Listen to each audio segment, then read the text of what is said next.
Chapter 43. Ambrosia. Earlier, Valerius, Marbin, and Shione sat in complete silence at the table in his quarters. The table was groaning with food.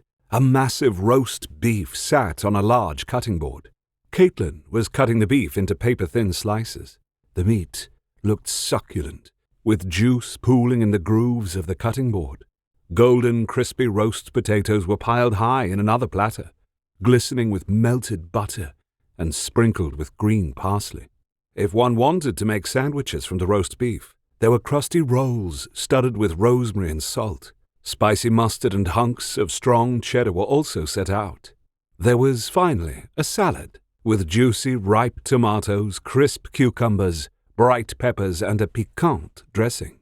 "This looks delicious," Marbin said for the 50th time, and gave Shione one of his grandfatherly smiles. Shione smiled back in a bright, unnatural manner. "Oh, yes. The kitchen staff always comes up with something wonderful for every meal. Please let them know our appreciation, Caitlin." Caitlin smiled and bobbed her head. "I will, Shione. Is there anything else you would like, King Valerius?" "What?" Valerius snapped. He hadn't meant to. He had just been in his head. He grimaced. "I'm sorry, Caitlin. No, I do not think we require anything more." She had finished slicing half the roast. He would cut the rest when needed. She bowed and moved out of sight. She normally would have stayed and continued to serve them, but he had already asked for them to be left alone after the initial service. They had matters of state to discuss. When the door finally closed behind her, though, the silence continued. Valerius drained half his wine. "Here, let me serve you, Shione," Marbin said as he got up and took a plate. "Oh, that's not—" "Thank you, Marbin. That's quite thoughtful," Shione said, and her eyes flickered to him. He normally served people, but this scene hardly registered with him. He was thinking of Caden. He hadn't told the young man about their plan with the dragon shifters coming to Reach. He'd meant to, but it had felt wrong to do so on the phone.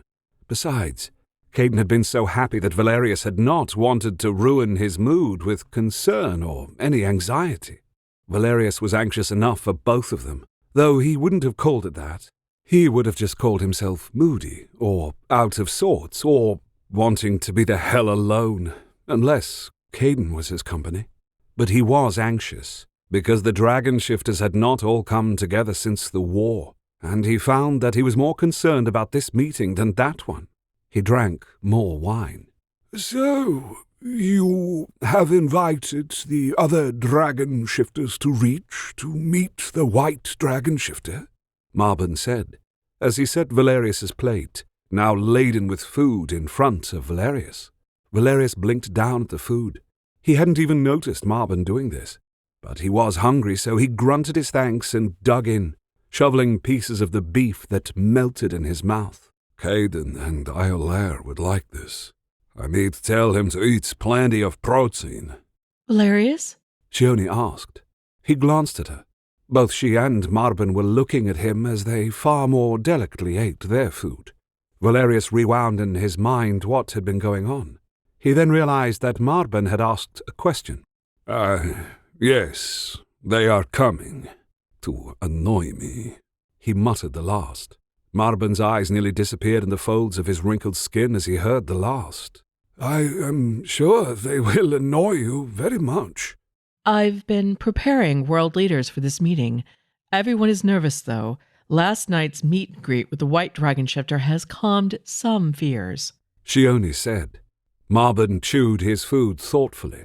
"Caden is quite a good ambassador for shifter kind, I think. A genuinely good young person. You might think of making him, or rather Iolaire, a true ambassador of yours." "Caden will not be leaving my territory any time soon," Valerius said as he stabbed another piece of beef. The very thought of Caden being in another dragon's territory was beyond awful. His imagination provided him with the image of the titanic Mephus, swooping down and grabbing the much smaller Iolaire in his claws and carrying Iolaire off. Do you think he would be unsafe outside of your territory? Yes, of course he would, Marbin agreed. Ilarion alone has been difficult. Shione murmured. He wanted to fly here in his dragon form rather than on an airplane. What? Valerius realized he had shouted. You did not tell me this. I did tell you. Shione gave him a sharp look, which softened at his evident bewilderment. But you were distracted. Distracted? I am not distracted. He imagined Caden's smiling face with his arms full of plushies. Of course you were not. But in any event, Ilarion was placed in a private jet with Esme, and both are on their way here in their human forms. Shione informed him. That is good. Otherwise, I would have to meet him in the skies and take him down. Valerius growled. So the fight would have begun. Marbin patted his lips with his napkin. He enjoys causing terror wherever he goes. You think a fight between Ilarion and Valerius is inevitable? Shione asked Marbin, leaning forward on the table. Marbin nodded. Ilarion is the type of being who'll only stop when he is made to. And there is only one person who can make him. Both of them looked meaningfully at him. He chewed the beef in his mouth and muttered something about getting more wine. He'd been thinking of flying with Caden that night. Iolaire had mostly been in control when they were in their dragon forms, but it might be time for Caden to start steering a little bit. To truly be as strong as they could be was to have both dragon and human in control, together at all times. Raziel let out a puff of smoke. Except when the dragon is sleeping, of course. Valerius smiled absently. Like many predators, dragons slept most of the time, so that they would be ready to stalk and attack their prey at others. Valerius, are you going to get the wine? Shione asked. Valerius realized then that he had been sitting there, in his chair, acting as if the wine was going to get itself. He scraped the legs of his chair back and got up to go to the sideboard where several bottles of his favorite red were waiting to be opened. As he did this, Shione and Marbin continued to discuss the dragons. While Ilarion is a problem, I actually think greater threats come from dragons like May, Marbin offered. She has been piloting her territory into even greater technological discoveries. Robot warriors have been hinted at. Robots? So she could have an army that vastly exceeds the size of her population. Shione said, as Valerius uncorked the bottle of wine. Yes, and that means she can attack or defend herself without the cost in human or shifter lives. Marbin continued. It would make the cost of war so much less in their eyes. While we are having to throw people at her, she can send robots at us. Shione's eyes were wide. Then again, her territory abuts Ilarion's. This may be in defense against him. I think it is. The word is that Ilarion may move against May, Marbin said.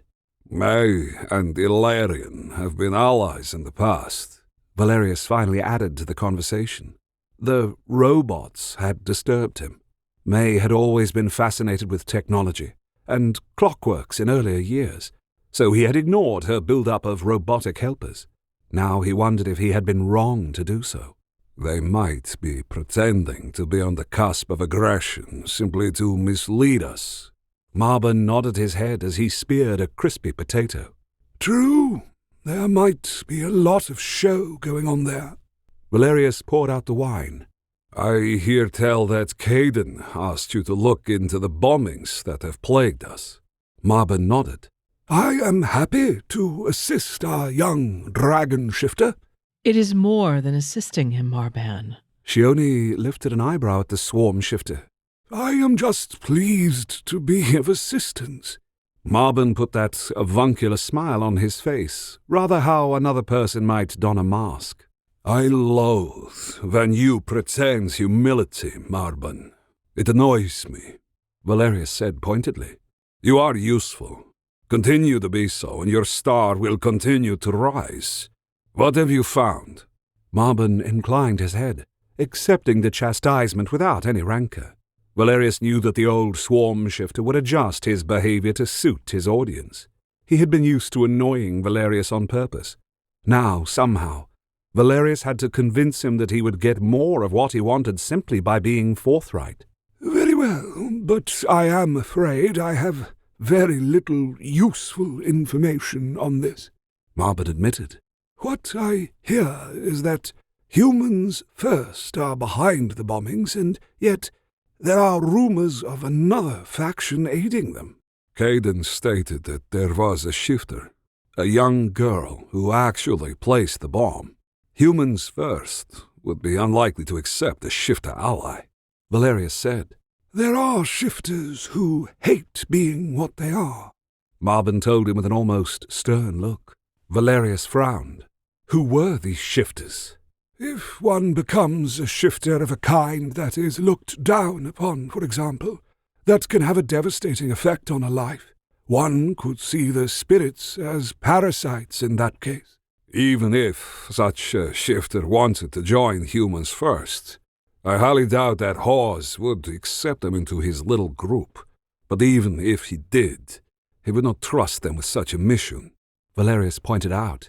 He was unnerved at the thought of a self-loathing shifter.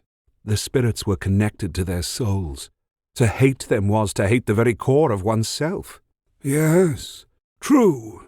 And as this self-loathing shifter would likely be of a kind that is viewed with a jaundiced eye to begin with, Hawes and his ilk would want even less to do with them," Marbin admitted. "We are assuming that Caden was correct in this assessment of the girl actually being a shifter."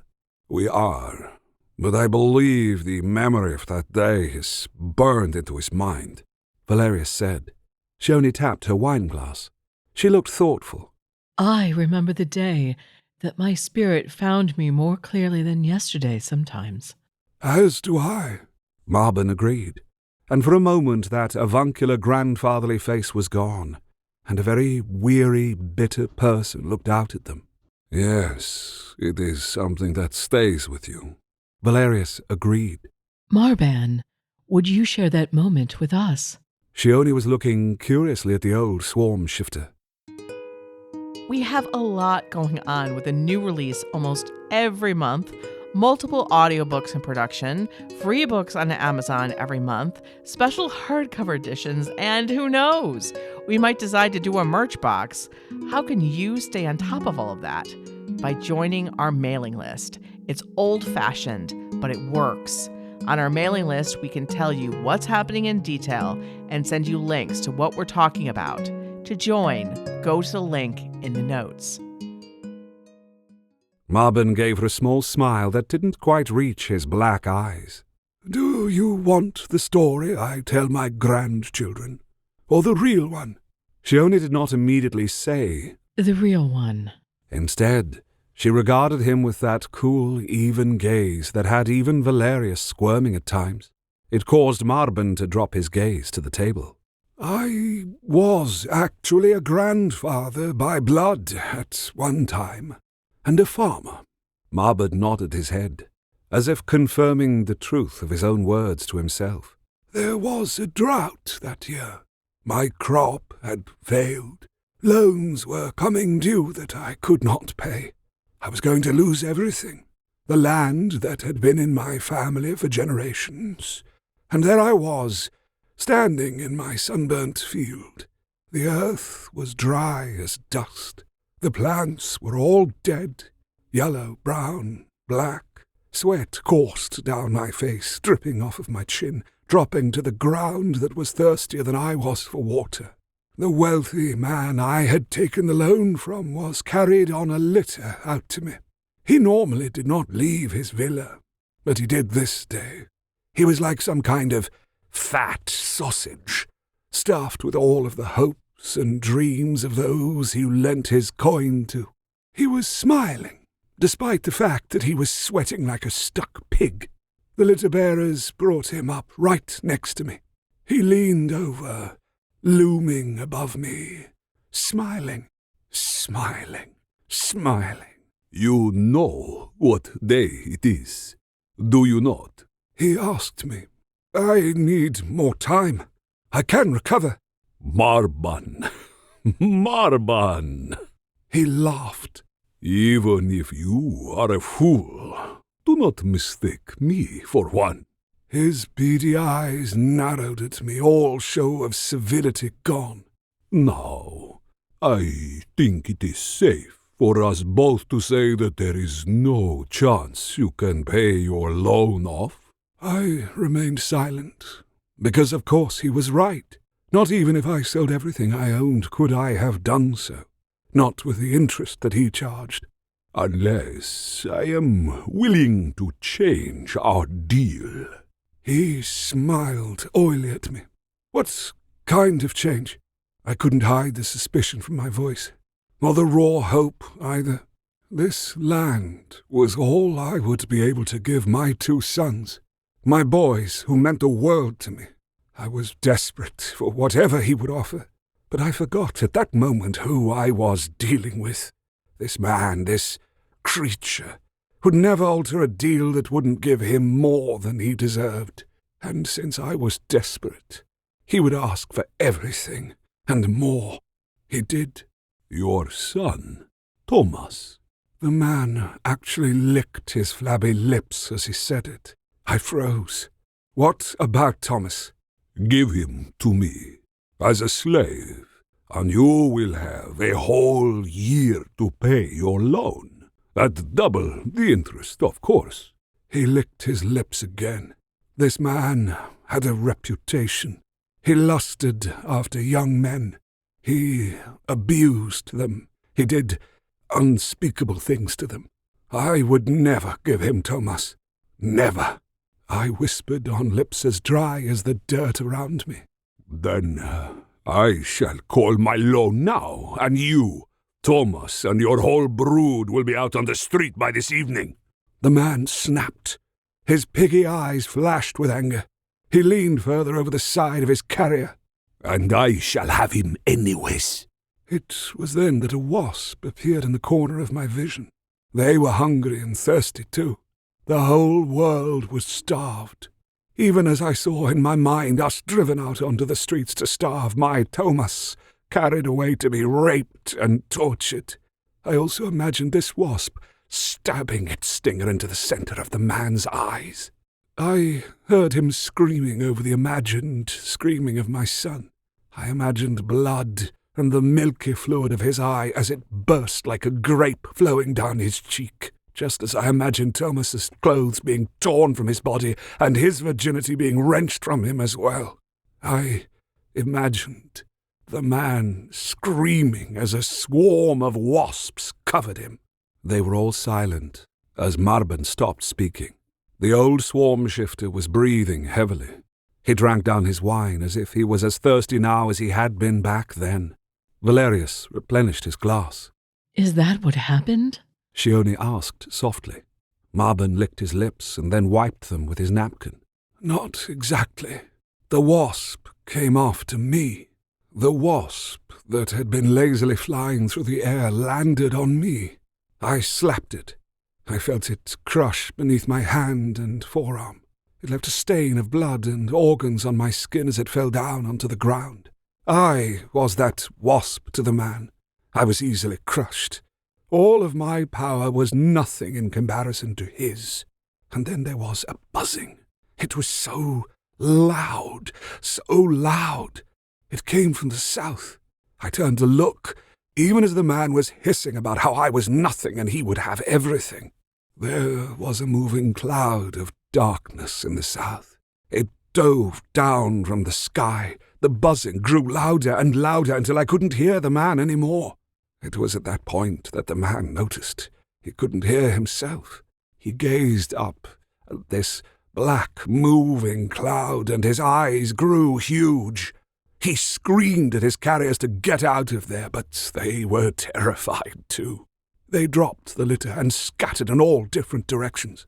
The litter broke under the man's ponderous weight.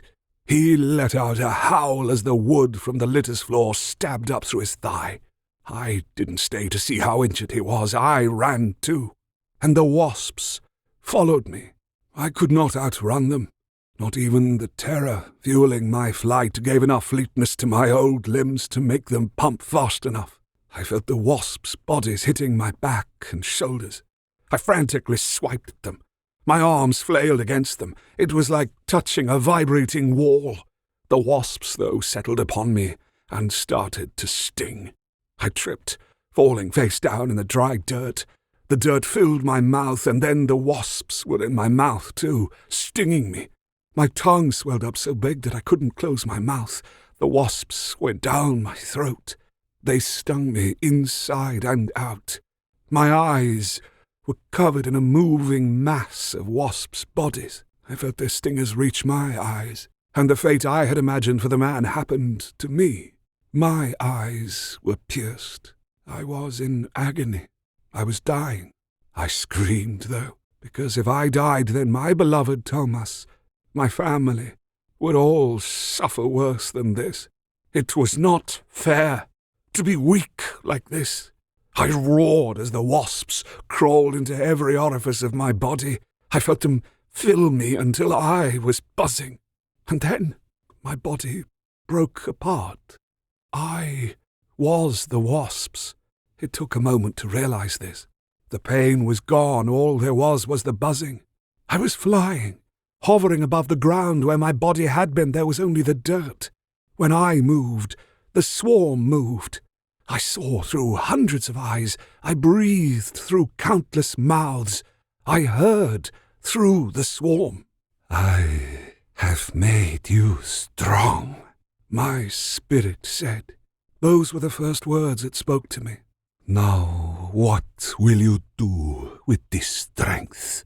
My spirit asked, and I turned to look back at the man who would destroy me. The swarm turned. I saw him staring back at me, mouth hanging open, eyes as wide as saucers, and I remember smiling. Whatever he saw in the swarm caused him to scream. I flew to him, and I gave him exactly what he deserved. Silence again hung in Valerius's quarters, as Marbin went back to eating the delicious food. He seemed fine now, not fragile at all any longer. Valerius wondered if this was the story he told his grandchildren, or the real story. And then he wondered if it mattered. It was the story that Marbin identified with. And your family? You saved them? She only asked, her face pale. Oh, yes, I did. I left farming behind and took over the man's business, Marbin said with a smile at her. You became a loan shark? Her eyes were wide, and there was a frown on her face. Much more profitable than farming, Marbin said as he drew a vial out of the inner pocket of his robe. Though that land did produce something very interesting. I think that Valerius here and myself could make good use of it. Wait. She only shook her head. You became the same type of man that had abused your family? Is that what you're saying? Marbin looked at her almost kindly. My dear Shione, you know the world as well as I do. It's all well and good to say that the meek will inherit the earth when you're the meek. That gives you a ridiculous hope that all the suffering you've gone through is for some greater good. But I think we both know that it's far better to be strong now and take our part of that good earth right this moment instead of waiting for a handout. But... Shione fell silent, clearly distressed. Had she thought that Marbin would have done anything else? I see you are not surprised, Valerius. Marbin turned his head to him. No, that is nothing less than I would expect. I am guessing that you made the man's business far more profitable, Valerius remarked dryly as Marbin uncorked the vial. Yes, I did. And I will say that while I was firm, I was always fair, Marbin told him. Did you ask for young men to be sold to you? Shione's arms were crossed over her chest. Marbin chuckled. Oh, no, my dear. Young and old, women and men, wanted to join me all on their own. Now, He tapped the vial that was filled with a strange black liquid. now after that story, I think we all deserve a real drink. This is my own concoction called Ambrosia. What is it? Valerius asked, frowning. As you know, shifter metabolisms work so quickly and so well that we, alas, cannot get drunk, no matter how much of this fine wine we drink. Marbin put a few drops in his own wine glass and offered the vial to Valerius. But Ambrosia allows us to experience all the glorious effects of drunkenness again. Even if this is true, I should not get drunk, considering the dragon shifters are all coming, and I think now is the best time to get drunk. You need to relax, Marbin said. Forgive me, my king, but you're already close to blowing your top. You will need all your strength to keep your temper in check. Have this moment of fun now, and it will pay off later. Valerius, I don't think. Shione began, but Valerius had already nodded for Marbin to put a few drops in his glass. He was wound so tight that he needed release. He really couldn't stand the tension any longer. He needed something. Maybe Ambrosia was it. Besides, it likely wouldn't work. Maybe this concoction had some effect on swarm shifters, but on a dragon shifter? No, surely not. He took a sip of his wine. It tasted no different to him, but suddenly he felt warmth flowing out of his stomach. It was the familiar warmth of alcohol that he had not felt in so very long. He drained his glass and stuck it out for more wine and ambrosia. More, he said simply. Marbin smiled. I am happy to oblige. Bottoms up, my king. While we make a little ad money from YouTube, Wraith Rain is mostly supported by our memberships, Amazon sales, and shop sales. If you subscribe to us, you get uncensored audio episodes, exclusive gay romance stories, the ability to read and comment on chapters the instant I publish them, and 60% discounts on audiobooks in our shop. Not a subscription person? You can also buy audiobooks, ebooks, and hardcovers from our shop. Links to both the sign-up page and shop are in the notes.